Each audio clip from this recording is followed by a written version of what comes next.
እኛም ፋሚሊዎቻችን የት ነሽ? ልቀመጥ ነው። አንተ ብቻ ነው እንዴ የሚደክምህ ማለት ነው? አልገባኝም እንዴ አንቺ የሚደክምሻል እንዴ? ውድ ቤተሰቦቼ አብርሽና ሄርሜላ ዩቲዩብ ቢፈቅድላቸው ኖሮ ምን የሚያረጉ ይመስላችኋል? ሰላማችሁ ብዝት ይበልልኝ ውድ ቤተሰቦቼ። ለዚህ ቻናል አዲስ ከሆናችሁ ሰብስክራይብ ማድረጋችሁ እንዳትረሱ፣ እንዲሁም ደግሞ ቪዲዮውን ስታዩ ላይክ አድርጉ። ከቻላችሁ ደግሞ ቅን የሆናችሁ ሼር ማድረጋችሁ ህግና የቲክቶክ ህግ አልፈቀደላቸውም እንጂ እነዚህ ሰዎች ህጉ ቢፈቅድላቸው ኖሮ ምን አርገው እንደሚመጡብን ታውቁ ነበር አይደለም? እንደዚህ መተሻሸት መላላስ ይቅርና አልጋ ላይ እንግዲህ ምን እየሰሩ እንደሚመጡብን እናንተ ገምቱ። እውነቴ ነው የምላችሁ፣ ህጉ ስላልፈቀደላቸው ነው። ምክንያቱም እንደዚህ አይነት ነገር ሰርተው ቢመጡ ዩቲዩብ እንደሚዘጋባቸው ያውቃሉ፣ ቲክቶክ እንደሚዘጋባቸው ያውቃሉ። ያ ህጉን አስገድዷቸው ነው እንጂ ህጉ እንደፈለጉ ፍሪነት ቢሰጣቸው ኖሮ እነዚህ ልጆች ሲጨፍሩ እንኳን ያሳዩን ነበረ። ሲጨፍሩ ማለት ነው። እውነት በጣም እንግዲህ የሩታ አባት ምን እንደሚል አላውቅም። እኔ እነዚህን እያየ በእንደዚህ አይነት ጉድ እንግዲህ ታውቃላችሁ፣ አንዳንዴ ይሄ ሰዎቹን የምፎገር ወይም ደግሞ ማስመሰል ይሄ ሽንግልና የሚባሉ ቃላቶች ታውቃላችሁ። አሁን እኔ እየተሰማኝ ያለ እንደዚህ አይነት ነገር ነው። ለምሳሌ የአብርሽ አባት አዲስ አበባ መጥቷል። አዲስ አበባ መጥቶ ሩታን እየለመነ ነው። ግን ልጁ የት እንዳለ ማወቅ ገምቱ ይሄን ምን አይነት አስተሳሰብና ምን አይነት አካሄድ እንደሆነ ማለት ነው። እንግዲህ አብርሽ አባቱ ከመጣ እሱ ኩሩፍቶ ሄዶ እሽሽ ገዳሚ እያለ ነው ከሴት ጋራ ማለት ነው። እና ይሄን ምንድነው የምትሉት ነው? ለኛ ክብር ያላቸው ወይም ደግሞ ይሄ አባቱን የሚያከብር እናቱን ሀገርን ተመልካችን የሱ ቤተሰቦች ይሄ ክብር የሚሰማው ይመስላችኋል እንዴ? ወይስ አካሄዳቸው እኛ አልገባንም ምን እየሰሩ እንደሆነ። እውነት ምንም ግራም ያጋባ ድራማ ራሱ ቢሆን ምንም ግራም ያጋባ ምንም የማይመስል ምንም የማይመጣ ነገር ነውና ለአባቱ ወደ አዲስ አበባ መጣ። እሱ ግን ያለው የት ነው? ኩርፍቶ ከማጋራ ከሴት ጋራ እያደረገ ብትሉ እሽሽ ገዳሜ ያላለሙን እየቀጨ ነው። እንግዲህ አራስ ሚስቱና አራስ ልጁ እዛ አስቀምጦ እንደው ትንሽ እንኳን ግፍ አይፈራም? ትንሽ እንኳን ቢታገስስ ምን አለ? ሱስ ካለበት እንኳን ትንሽ እንኳን ቢታገስ ማለት ነው። እንደዚህ የመዝለል ሱስ ምክንያቱም እኛ ትላንትና አብርሽ አስተዳደጉን አናቅም፣ አናኗሩን አናቅም። መጣ ሚዲያ ላይ ሁሌ ሲመጣ ምናየው ከሴት ጋር መንዘላዘል ነው። ሌላ ሲሰራ ምናየው ነገር የለም። ምንም ነገር ያየነው ነገር የለም። ሁሉ ጊዜ ምንድነው ከሴት ጋር እየመጣ ከሴት ጋር መንዘላዘል፣ ከሴት ጋር መደባደብ፣ ከሴት ጋር ህይወት ማበላሸት፣ እንደዚህ አይነት ነገር ነው ስናይ የነበረው እንጂ አንድ ቀን አብርሽ መልካም ነገር ሲሰራ አይተናናቅም።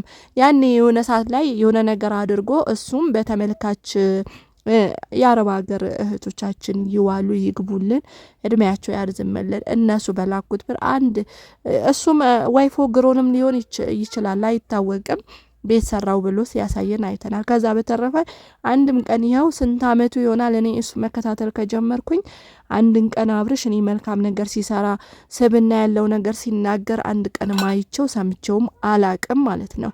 ስለዚህ አሁን እያደረገ ያለው በቃ ሁሌ እድሜ ዘመኑን በሙሉ ሳስበው ይሄ የሱስ ያለባቸው ግን ጤነኛ ያልሆኑ እንደዚህ አይነት ሰዎች ጤነኛ አይደሉም። እውነት ለመናገር እንደዚህ አይነት ሰዎች የሆነ መንፈስ እንዳለባቸው ነው የሚሰማኝ ማለት ነው። ምክንያቱም እድሜያቸው ሁሉ በቃ በሴት ሱስ የተጠመደ ነው እና ዛሬ ሩታንም ቢለያዩ እንኳን ሌላ ሴት ቢይዝ ያቺን ሴት ቢይዝ በዚች ሴት ብቻ አቋም ኖሮት የሚኖር ሰው አይደለም። ሌላም ሴት እንደገና ነገ ትቀጥላላችሁ ለማየት ያብቃችሁ። ያው አብረን አንድ ለምናየው እድሜ ይስጠን ብቻ እና የሱ ህይወት በእንደዛ አይነት ህይወት የሚቀጥል ነው። እንግዲህ እኔ የተገረምኩት ምን እንደሆነ ታውቃላችሁ? ከትላንት ወዳ ቪዲዮ ተለቆ ነበር አይደለ? እሱም ጋሽዬ መጥተዋል ሊያስታርቃቸው ምን ሌላቸው ምናምን ተብሎ ማለት ነው። ያው እነሱ ጋር ያለ እንትን ባናቅም ማለት ነው። ግን አብርሽ ያለው እንግዲህ ትላንት ቪዲዮ የለቀቀው አይታችኋል። የት እንደሆነ ተመልከቱልን። እንግዲህ እነዚህ ሰዎች ምን እያካሄዱ ነው? ምንድነው እየሰሩን ያሉት? ምንድነው ድራማ የሚጫወቱብን? እንግዲህ እያንዳንዳቸው ተነጋግረው የኛን ልብ የሚሰብሩ እኛን የሚያሳዝኑ ለምንድነው ነው እንዴ እኛ እኮ ይሰማናል ሴት ስለሆንን እንዴ ለሩታ እናዝናለን። እንዴት አራስ ሆና እኔስ ብሆን ኖሮ ምን አደርግ ነበረ? እኔስ ቢሆን ኖሮ እንዴት ሆን ነበረ? የምን ነገር እኮ እናስባለን። ግዴታ ያ ሰው ላይ ስለደረሰ ብቻ ሳይሆን እኛ ጋር ቢሆን ኖሮ ምንድነው የምናረገው የሚለው ነገር ምን አይነት ነገር ይሰማን ነበረ? እንዴትስ ሆነን ቆመን እንሄድ ነበረ? የምን ነገር እናገናዝባለን። ምንድነው እኛ ምናስብበት ከእንስሳ የተሻለ ጭንቅላት የተሰጠን እኮ ለዛ ነው። ለማንም እንዳትናገሩ። ስለዚህ ውድ ቤተሰቦቼ እንግዲህ በእንደዚህ አይነት ሁኔታ ነው አብርሽ እየቀጠለ ያለው ማለት ነው። እኔ በጣም ይገርመኛል አንዳንዴ እንደው ጓደኛ እንኳን የተሻለ ነገር ከሌላችሁ እኮ እናንተ ገደል ነው የምትገቡ። ለዚህ ነው ጓደኛ አታብዙ፣ የሚሆናችሁ ጓደኛ ያዙ። በሚዲያም በማንኛውም ቦታ ብትሄዱ፣ በሃይማኖታችሁም ቦታ ብትሄዱ ጓደኛ የሚሆናችሁ ነገር ነው መያዝ ያለባችሁ እንጂ ዝም ብላችሁ ጓደኛ አትያዙ የሚሉ ለካ እውነታቸውን ነው። ውድ ቤተሰቦቼ እንግዲህ ሩታ እኔ ምን እንደምላት አላቅም፣ ምን አይነት ነገር እንደሚያጥናናት አላቅም። ቪዲዮ ባታይ መልካም ነበረ። እንግዲህ ቪዲዮ ታያለች፣ የሚሰሩት ስራ ታያለች እና እንዴት ብላ ነው እኔ አላቅም። እንደው ጋሽዬ ራሱ የአብርሽ አባት በዚህ ደረጃ ላይ ልጄ ታረቂ፣ ልጄ ተይ፣ በአንድ ጊዜ ተመለሽ የሚለው ነገር ሀሳብ ማምጣታቸው ራሱ ከትልቅ ሰው የሚጠበቅ አይደለም፣ እውነት ለመናገር ማለት ነው። የእሳቸው ሴት ልጅ ቢሆን ብትሆን ኖሮ ባሏ እንደዚህ አይነት ከሴት እየዘለለ አይ በቃ መታገስ አለብሽ፣ አይ መቻል አለብሽ፣ አይ እንዲ ላንዴ እንትን ማለት አለብሽ ብለውስ ይሉ ነበረ። ይሄ ጥያቄ ለራሳቸው ነው። የኔ ልጅ ብትሆን ነገር ምን አድርጋት ነበረ? ምንስ እንድትወስን መክራት ነበረ የሚል ነገር ማሰብ አለብን። ትላንትና እንግዲህ እሷ ጋር መተው በዚህ ወጣ በዚህ ገባ ሲሏት ነበረ። ልጃቸው ያለው ሌላ ቦታ ነው እና ምን አይነት ነገር ነው? እንደዚህ አይነት ልጅ ነው ወይ ያሳደጉት ጋሽዬ ማለት ነው? እንደዚህ አይነት ልጅ ነው ስብናውን፣ አናኗሩን፣ አስተሳሰቡን እንደዚህ አድርገው እንዳሳደጉት ነው። እኛውን ምንድነው አፍ ሲከፈት ጭንቅላት ይታያል የሚባለው። ልጅም እንደ አባቱና እናቱ ነው የሚመስለው ብዬ ነው ማስበው። ስለዚህ እርሶ እዛ ጋር እየታገሉ ያሉት ልጆትን ግን የት እንዳለ ተመልከቱ። እንግዲህ ልጆትን ግን ምን አይነት ጭንቅላት እንዳለው ተመልከቱ። እና ቪዲዮ እየተቆራረጠብኝ ነው እንግዲህ ይቅርታ እያልኩኝና ቤተሰቦቼ ምን ትሉታላችሁ? እውነት እኔ ምንም ለመናገር ራሱ ቃላት አጥቼላቸው ያለው በቃ ምን እንደምላቸው ራሱ አላቅም ማለት ነው። ምን እንደምናገራቸው ራሱ አላቅም። እውነት ምንም ቃላት ቢፈልግላቸው እንደው የሆነ ነገር እንዳትናገሩት ዩቲዩብን ትፈሩታላችሁ። በቃ ዩቲዩብ ፈርተን እኮ ብዙ ነገር ታግለናላቸዋል። ባይሆን ኖሮማ እንደዚህ አውርደን ነበረ እንትን ምንላቸው ማለት ነው። ግን ዩቲዩብ ስለሚያስገድደን አፋችንን ዘግተን ዝም ብለን ከላይ ያልናቸው ነው ማለት ነው። ሄርሜላ የምትባዩ ግን ይብላይ ላንቺ። እውነት እዚህ ጋር ማንም ሼሼ ገዳሜ ብሎብሽ ለነገ ህይወትሽ ራሱ አለማሰብሽ። ዞሮ አብርሽና ሩታ መታረቃቸው አይቀርም። ባይታረቁም ሩታም የራሷ የሆነ አታጣም። እንዲሁም ደግሞ ግን አብርሽና ሄርሜላ ይብላይ ለእናንተ። ማንም እንደ ማስቲካ አኝኮ እየተፏችሁ እንግዲህ መጨረሻችሁ ምን እንደሚያደርጋችሁ አላቅም። መጨረሻችሁ እንዴት እንደሆነ አይገባኝም ማለት ነው። እና በተለይ ሄርሜላ በጣም ቆንጆ ነሽ፣ በጣም ብዙ ቆንጆ ወንዶች የሚፈልግሽ አይነት ሴት ነሽ። ግን በዚህ ደረጃ ላይ ወርደሽ ከማንም ጋራ አኝኮ እየተፋሽ ነገ ለነገ ትዳርሽና ለነገ ህይወትሽ ግን እያሳሰበኝ ነው። እውነቴ ነው ምልሽ። እንደገና ደግሞ ነገ እንደው ቢፈቅድልሽ ልጅ መውለድሽ አይቀርም፣ ልጅ ማፍራትሽ አይቀርም፣ ቪዲዮሽ መታየቱ አይቀርም። እናቴ እንደዚህ አይነት ዘልዛላ ነበረች እንዴ? እንደዚህ አይነት ዘላል ነበረች እንዴ? እንደዚህ አይነት ለካ አኝኮ የተፏት ነበረች እንዴ ማለታቸው አይቀርም። ስለዚህ አሁን ምናልባት ወጣትነትም ሊሆን ይችላል ወይም ደግሞ ያለሽበት እድሜም እንደፈለግሽ ሊያረግሽ ሊሆን ይችላል። ግን ነገ ማስተዋሉን ስትጀምሪ፣ ወደ ራስሽ ስትመለሺ፣ ጭንቅላትሽ ትንሽ እያደገ ስትመጪ ምን አይነት እንትን እንደሚሰማሽ እንኳን አይደለም ለልጆችሽ ለራስሽም ያስጠላሻል። እውነቴ ነው ምልሽ። ለራስሽም እንኳን ምን ሆኜ ነው ለካ እንደዚህ አይነት ነገር ነው ወይ ስሰራ የነበረው እንደዚህ አይነት ነገር ነበረኝ ወይ የሚለው ነገር ራስሽን ጭንቅላትሽ ሚመታሽ ነገር ነው እያደረግሽው ያለሽው። ሰከን ብትይ ብታስተዊ አንድ ባለትዳር የሆነችና እንደገና ልጅ ያላት ለዛው አራስ ልጅ ያላት ባለትዳር ወንድ ላይ እያማገጥሽ ያለሽው ማለት ነውና ታውቂያለሽ አብርሽ ባለትዳር እንደሆነ ልጅ እንዳለው ሚስት እንዳለው አራስ ትቶ ወደ አንቺ እየመጣ እንደሆነ ታውቂያለሽ። ህሊናሽም ያውቀዋል ትክክል እንዳልሆንሽን ታውቂያለሽ። ግን ሆኖም ይሄ አንዳንዴ ወጣትነት ምን ያረጋችኋል መሰላችሁ?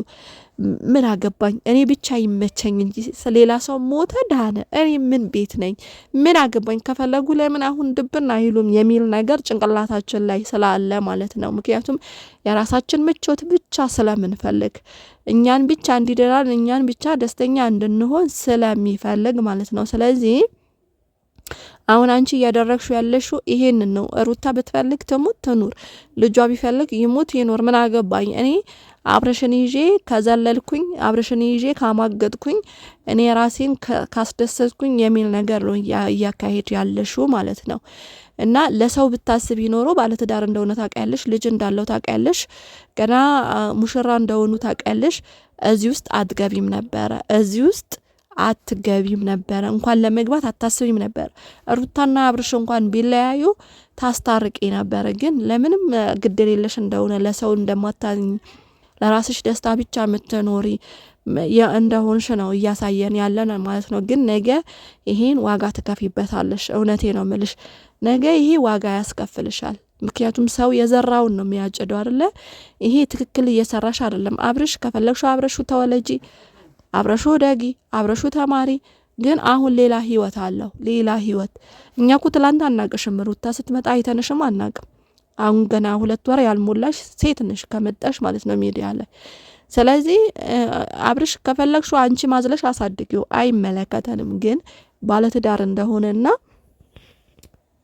ባለትዳር እንደሆነና የልጅ አባት እንደሆነ ታውቂያለሽ አይደል? ያ እያወቅሽ እዛ ውስጥ መግባትሽ ነገ ላንቺ ለነገ ህይወትሽ ምን አይነት እንትን ይሰጥሻል ነው። አሁንም እኮ እርግጠኛ ነኝ ፊትሽ ማነው አፍሽ ምላስሽ ደስተኛ እንደሆንሽ ታስመስያለሽ እንጂ እኮ ደስተኛ አይደለሽም፣ እርግጠኛ ነኝ።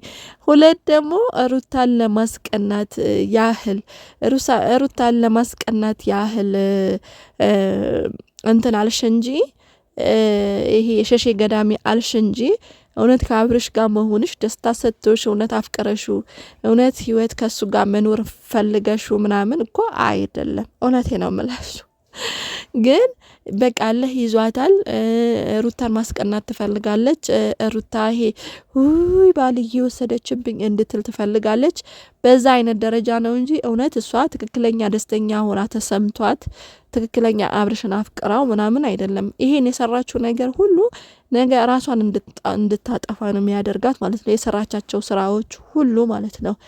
ስለዚህ ውድ ቤተሰቦቼ ያው ብዙ ማውራት እንችላለን፣ ግን ያው የምታውቁት ነገርም ስለሆነ እንደው አንዳንዴ ያው በርግጥ የኛን ቪዲዮ ይሄ ገና ታዳጊ የሆነን ቪዲዮዎች አትመለከትም። ግን ሆኖ እኛ ለተመልካችም ነገም በእንደዚህ አይነት ደረጃ ለሚመጡ ሰዎችን እንደው ማስተዋል እንኳን እንትን ካላቸው በሚል ነው እንጂ አሁን እኛ እንኳን አይደለም እኛ ልትፈራ ይቅርና እናት አባት ያልፈራጅ ጀግና ናት።